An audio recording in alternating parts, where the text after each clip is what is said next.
systems, parents come in and volunteer one morning a week or 2 mornings a week.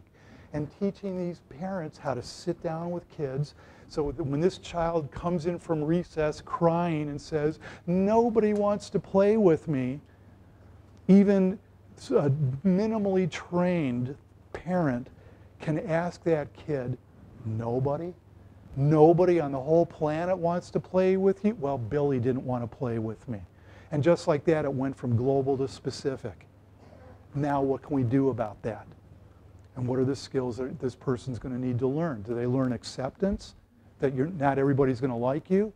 Do they learn other ways of approaching Billy so that Billy might be more responsive? The range of alternatives. But what we don't want is the person to just freeze and get wrapped up in how bad it feels. We want them to get moving.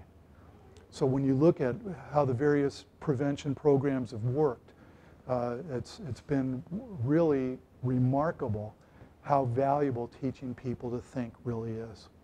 Okay? Yeah.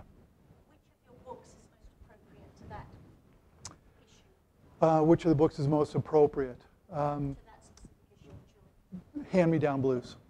Hand-Me-Down Blues is the book that unbelievably was the first book talking about how depression affects families, specifically parent-child interactions, and what parents can do better to help reduce the likelihood of depression in their kids.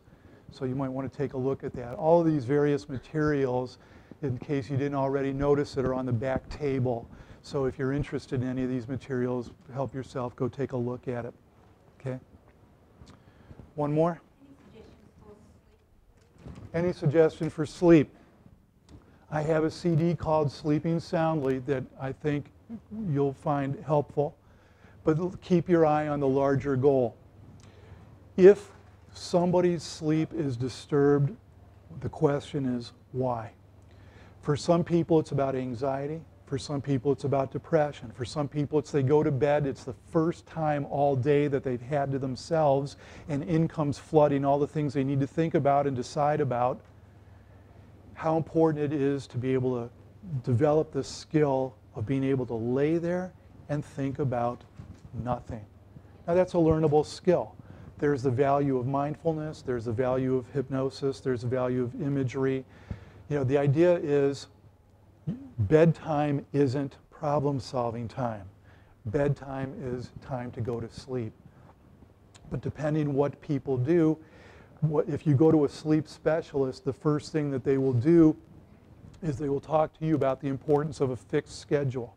Going to bed at roughly the same time, waking up at roughly the same time. They'll talk to you about what's called sleep hygiene.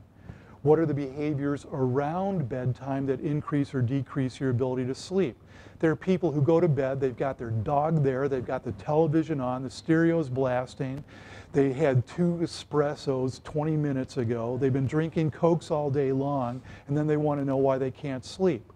Or for the people who use alcohol to go to sleep. One of the telltale signs is you ask someone, how do you sleep? They say, you know, I like to have a glass of wine or 2 before bedtime. It helps me fall asleep. Well, they're right. It will help them fall asleep.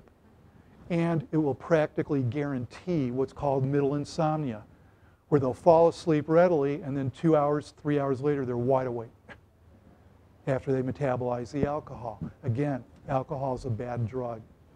But learning how to relax yourself, clear your mind, that's the function of that CD that I mentioned. All right.